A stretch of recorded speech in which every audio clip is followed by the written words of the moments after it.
Welcome back to my series of Bond reviews leading up to No Time to Die in April. This is my review for the 7th Bond film. This is the 7th installment in my James Bond series, and that is Diamonds Are Forever, released in 1971.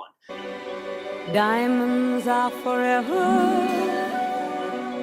They are all I need to please me.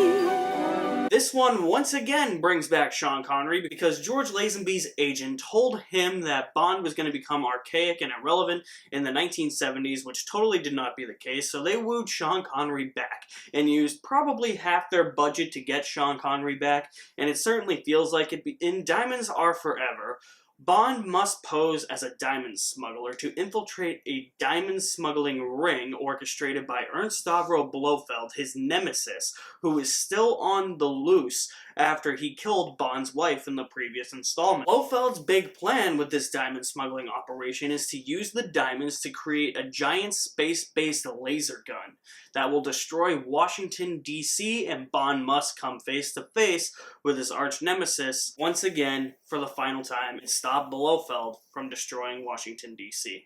When people ask me what my least favorite Bond film is, it's not Die Another Day, it is not Quantum of Solace, it is not A View to a Kill, it is not the ones people would probably associate with being their least favorites. Die Another Day comes tantalizingly close. Die Another Day is right above this movie. This is by far the worst Bond film ever. I just feel cold, dark, and icky inside just talking about Diamonds Are Forever. So as I said, Sean Connery returned to the role of Bond in this film. The producers already had another actor in place, but the studio wanted Sean Connery to come back. So they forced the producers to woo Sean Connery back, and it's completely obvious that they spent like half this movie's budget just trying to get Sean Connery back.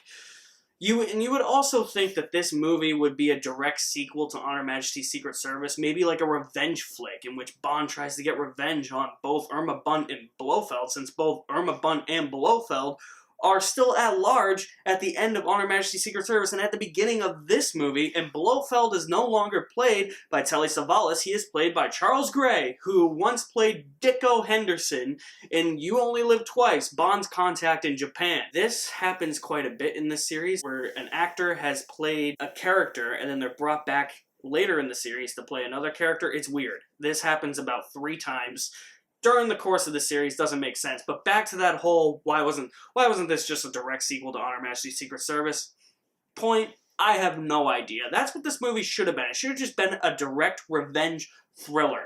I honestly would really love Diamonds Are Forever if that was the entire movie. Instead, that's condensed into the entire pre-credit sequence, which is about 5 to 6 minutes. And it's weird because they try to hide the fact that it's Sean Connery. He's just holding people and you just see his arms. He's like, "Where is she? I won't ask you again." And you know it's Sean Connery because of that iconic voice and that Scottish accent.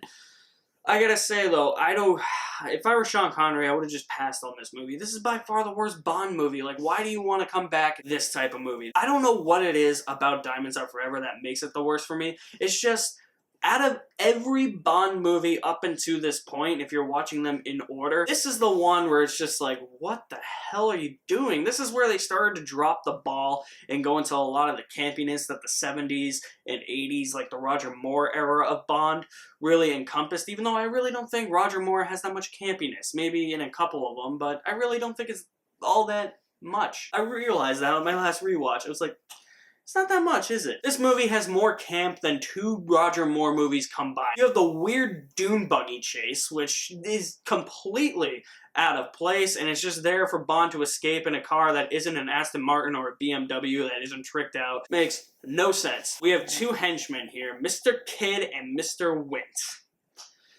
Look, I'm cool with the overtones that, you know, they're hinting that these 2 could actually be a couple, that they could actually be gay. Totally cool with that. I have no problem with that, but their motivations throughout the entire movie and the decisions they make just don't really make that much sense. And they seem to be really tough adversaries for Bond, because every time he comes into contact with them in this movie, anytime he comes face to face with them, he seems to get beaten by them easily, and it makes no sense whatsoever.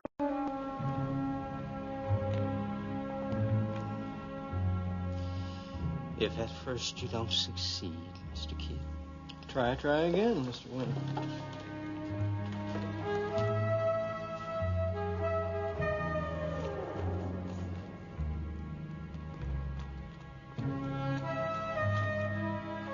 They end up propelling the plot forward, and the more Bond investigates them, he poses as this guy named Peter Franks, which actually leads to a pretty good fight in an elevator lift, which is probably the best part of the movie. He actually meets the guy he's posing as. But then we are introduced to one of my least favorite Bond girls ever, and that is Tiffany Case. Look, nothing against the actress Jill St. John.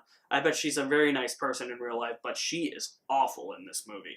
And her Bond girl, Tiffany Case, is no better. She's clearly a ditzo.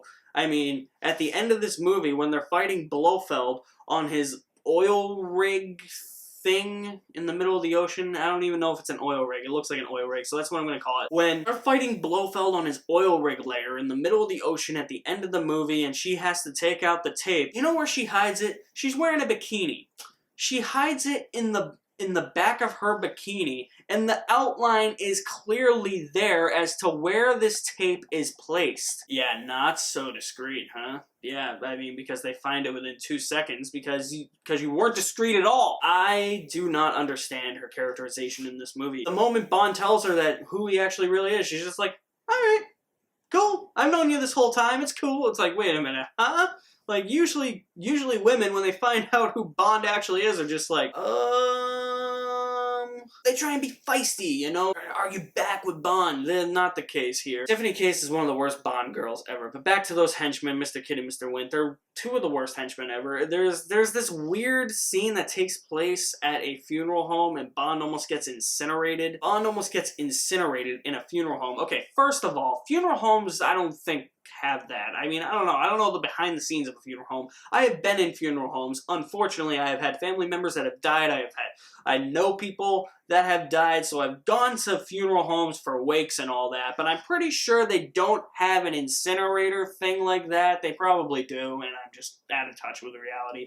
But for the sake of this review, I'm going to say they don't have that. That is not possible. This is what I'm talking about by the level of camp in this movie. And then later in the movie, when Bond continues his investigation, he comes across a penthouse with two other women who try to kill Bond, and those are Bambi and Thumper. I've never really liked that fight with Bambi and Thumper. Everything in this movie just feels out of place. I was gonna say it feels out of place, but then I just got the split-second thought that everything in this movie feels out of place. It's so weird to me just how campy and silly this movie is, and that is especially true with Ernst Stavro Blofeld in this movie. This is not Ernst Stavro Blofeld. I really love Blofeld and You Only Live Twice. I could deal with the Blofeld that we got in On Her Majesty's Secret Service, because at least in those, he actually makes for a formidable foe against Bond. Even though I don't like On Her Majesty's Secret Service, he's one of the better parts of the movie. In this one, apparently Blofeld has cloned himself. And so now the Blofeld that Bond killed at the beginning of the movie wasn't the real Blofeld, it was a clone. What? What? We have a James Bond movie dealing with cloning. Okay, here's what I never thought would happen with a James Bond movie. I never thought we'd get a love montage. I never thought a Bond movie would deal with cloning before other major franchises did.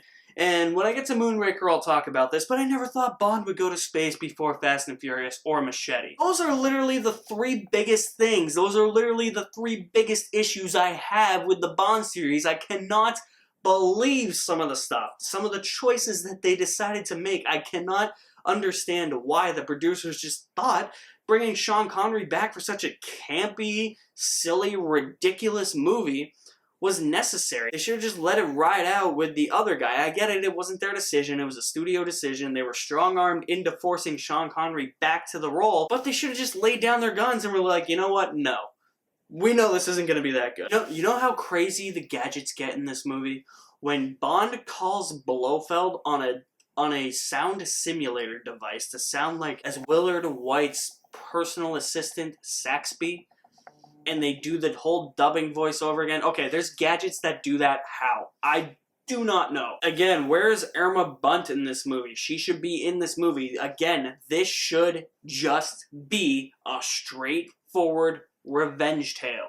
This should have just been Bond going up against Irma Bunt and Blofeld. Could have completely done away with the whole taking over the world type of thing, destroying the city type of thing. I want this big super laser full of diamonds put in the universe to destroy Washington, D.C. It makes no sense. That plan is as dumb and sounds as dumb as Mr. Freeze's plan in Batman and Robin, where he's gonna build a giant spaceship full of millions of diamonds and hold the world ransom for diamonds. It makes no sense. In all honesty, I really do not want to talk more about Diamonds Are Forever. I'm gonna leave it at this last point. It's a very campy movie, it's a very silly movie, and it's a movie where Mr. Wint and Mr. Kidd, the henchmen, survive until the end, and Bond finally dispatches of them, but they always seem to be one step ahead of Bond. Not a fan of that, and they just seem to be too hard for Bond to take over. This is literally bottom of the barrel Bond for me. The only things that really save this movie for me are that engaging and entertaining elevator lift fight between Bond and Peter Franks and Sean Connery. Even though Sean Connery still looks as disinterested in this movie as he did in You Only Live Twice, at least we have that screen presence back instead of George Lazenby, although part of me, because this is my least favorite Bond film, wishes that George Lazenby had made this movie. That's literally it. Those two things are the only redeeming qualities. Those are the only good parts of this movie. Everything else is complete trash. I will fight anybody to the death who says that Die Another Day is a worse film. Because you know why I think Diamonds Are Forever is worse than Die Another Day? Because Die Another Day plays into that campiness. But it plays into it in a way that is so bad, it ends up being good.